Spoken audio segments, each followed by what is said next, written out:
Yeah, we're excited about today's guest, Joseph Dane, marketing director for Hawk Watch International. And I was thinking about it this morning. This may be the one and only guest we ever have from Utah. So they do work on the Nevada side, don't worry. But are you there, Joseph? I am here, yes. How are you today? I'm doing well, thanks. Good, good. So yeah, you probably heard you might be the only guest we ever have from the great state of Utah, our fine neighbor. We might be from Utah, but the birds that we study and protect are from all over the United States and other countries. So we get that quite often. We have a very wide migration network that we operate. And although we're headquartered in Utah, we certainly are reaching all around trying to protect these little guys. Great, great. So we were talking about our cover image of our current issue a little bit earlier. A lot of people think that the person in the photo is catching the hawk, but they're actually releasing the hawk. Talk about what goes on in the Go Shoot Mountains, where it's located, and everything about it. Sure, absolutely. Yeah, that is a great photo, and when I looked at it, it does look a lot like he's capturing it, and only if they were that nice to come and land on your hand. That's actually a sharp-shinned hawk that that individual is releasing there in that photo. It's one of several ways that we show people how to hold the birds before they release them, and the reason why people have the opportunity to release raptors from this research site is because we conduct trapping and banding operations there. We do that primarily to get a closer look at raptors that are migrating through that site. We are trapping them, and then we're looking for parasites. We're measuring, we're looking at their sex and their age. We document all of this information to get a better idea of how healthy these guys are as they're migrating through. And then each bird receives a unique band.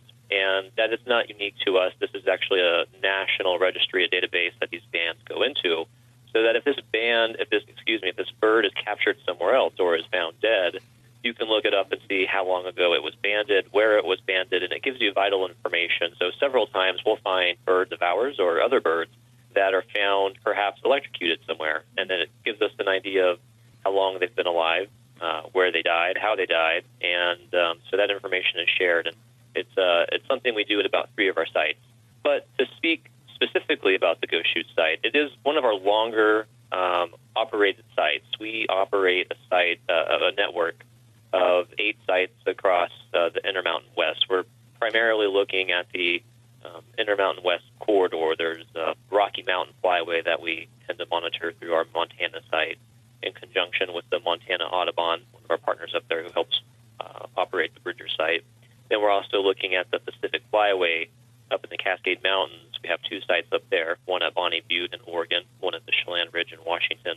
And then as those guys make their way south, we're operating our Go Shoot site, and that gives us an idea of what birds are coming through that corridor and going further south, where we operate sites in Arizona, New Mexico, and then all the way in Texas. And at the Go Shoot site, we basically have been operating that for over 20 years now, and it's a spectacular site. Once you get up there, it's absolutely beautiful to see the Salt Flats to the east, and then the Go Shoot Mountains to the west. And you're sitting at about 9,000 feet up there, and the amount of hawk activity, raptor activity, I should say, that goes through there in the fall migration months, which is about mid-August to mid-November, early November, is very high, which is one of the reasons why we operate that site. We see all sorts of birds migrating through there, but that site primarily sees the most of sharp-shinned hawks, Cooper's hawks, red-tailed hawks, and American kestrel falcons. Those 4 birds comprise about 50-60% of the migratory activity that goes through there. But if you go up there, you'll also get a chance to see some larger birds, golden eagles, some osprey, goshawks, some merlins, prairie falcons, peregrine falcons. And it's a great opportunity. We do this primarily for the research. We are keeping tabs on the population, the health of the populations of various species, and it allows us to work with the BLM, with various government agencies, and also private corporations on development and wildlife protection plans to try and help protect these guys. So we do work with game and fish departments in Nevada, Utah, and all the various states, and that primarily is why we are up there, for the science, for protecting and conserving these guys. And then additionally, we have interpreters at all of our sites, and they're basically education experts. And so when visitors make sites, whether as individuals or groups, which you're more than welcome to do to any of our sites, you get a fantastic experience by our seasoned field crew. They talk about raptor ecology, about migration. They help with identification skills, get you all beefed up on your identification skills, which is very difficult, even for me, which is nice to see them up close at some of our tracking sites.